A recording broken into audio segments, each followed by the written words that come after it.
Pope का अंतिम संस्कार कैसे होता है और पोप की मौत के बाद उनके सिर पर हथौड़ा क्यों मारा जाता है और फिर उन्हें 3 अलग अलग ताबूतों में दफनाया जाता है। जानिए पोप के अंतिम संस्कार के वो राज जो शायद आपने कभी नहीं सुने होंगे।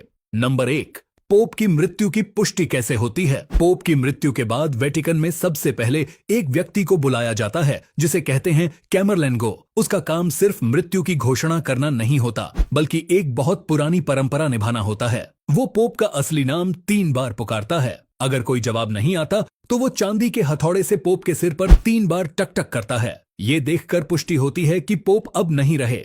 इसके बाद वो पोप की अंगूठी निकालता है और उसी हथौड़े से उसे तोड़ देता है ताकि कोई उसका गलत इस्तेमाल न कर सके। 2.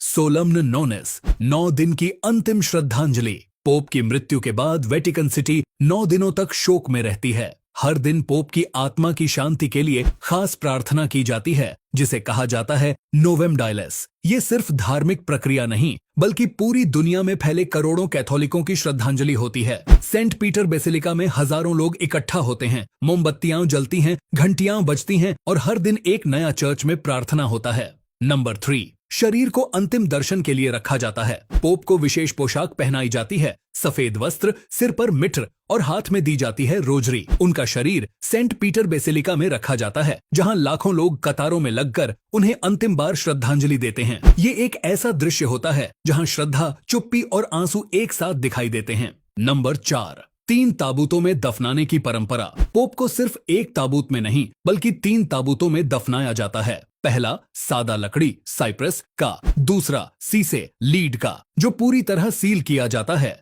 तीसरा सुंदर नक्काशीदार लकड़ी एल्म का जो बाहर से दिखता है। यह पूरी प्रक्रिया पवित्रता, सम्मान और परंपरा का प्रतीक होती है। नंबर 5, कहां दफनाया जाता है पोप को। अधिकतर पोप को दफनाया जाता है सेंट पीटर्स बेसिलिका के नीचे जिसे वेटिकन ग्रोटोज कहा जाता है। यह जगह इतनी पवित्र मानी जाती है कि इसे संत पेत्रुस का घर भी कहते हैं, वो संत जिन्होंने खुद चर्च की नींव रखी थी। यहाँ पोप जॉन पॉल द्वितीय, पोप बेनेडिक्ट 16वें जैसे महान पोप भी दफन हैं। अक्सर पोप अपनी अंतिम इच्छा में ये तय कर जाते हैं कि उन्हें कहां और कैसे दफनाया जाए। नंबर 6, पोप की मृत्यु के बाद क्या होता है वेटिकन में। जैसे ही पोप की मृत्यु होती है वेटिकन सिटी में प्रशासन रुक जाता है। वेटिकन बैंक से लेकर हर प्रमुख निर्णय रुक जाता है जब तक नया पोप नहीं चुना जाता। इस दौर को कहा जाता है सेदे वेकांते यानी पोप का सिंहासन खाली है। इस दौरान चर्च के 120 कार्डिनल्स मिलकर नए पोप को चुनने के लिए कॉन्क्लेव आयोजित करते हैं। ये सिर्फ एक मृत्यु नहीं होती, ये दुनिया के सबसे शांत और सम्मानित जीवन का आखिरी अध्याय होता है। अब बताइए, क्या आप पहले से ये रस्में जानते थे और क्या ये प्रक्रिया आपको भी चौंकाती है? नीचे कमेंट जरूर करें।